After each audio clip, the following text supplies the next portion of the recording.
இந்த வாரம் உடல்நலக் குறைவு காரணமாக உங்கள் மீது நம்பிக்கை இல்லாமல் இருக்கலாம். ஆனால் நீங்கள் நிலைமையை பிடிக்க முயற்சிக்கத் தொடங்கியவுடன் உங்கள் பதட்டம் அனைத்தும் மறைந்துவிடும். மேலும் நீங்கள் நினைத்தது உண்மையில் உங்கள் மனதின் தந்திரம் என்பதை விரைவில் கண்டுபிடிப்பீர்கள். எனவே உங்கள் மீது நம்பிக்கை வைத்து உங்கள் ஆரோக்கியத்தை பற்றி எப்போதும் விழிப்புடன் இருங்கள். ஏனென்றால் வியாழன் உங்கள் சந்திரன் ராசியின் முதல் ஏறுவரிசையில் அமர்ந்திருப்பார். இந்த ராசிக்காரர்களின் இயல்பு இன்று வாழ்வது. ஆனால் இந்த வாரம் ஒரே ஒரு நாளை மட்டும் மனதில் வைத்து முடிவெடுக்கும் பழக்கத்தை நீங்கள் கட்டுப்படுத்த வேண்டும்.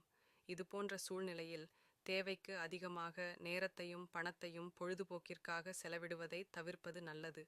இல்லையெனில் நீங்கள் எதிர்காலத்தில் நிதி சிக்கல்களை சந்திக்க வேண்டியிருக்கும். இந்த வாரம் உங்கள் குடும்ப உறுப்பினர்களின் நகைச்சுவையான நடத்தை வீட்டில் உள்ள சூழ்நிலையை மகிழ்ச்சியாகவும் மாற்ற உதவும். இதனுடன் வாரத்தின் பிற்பகுதியில் தொலைதூர உறவினரிடமிருந்து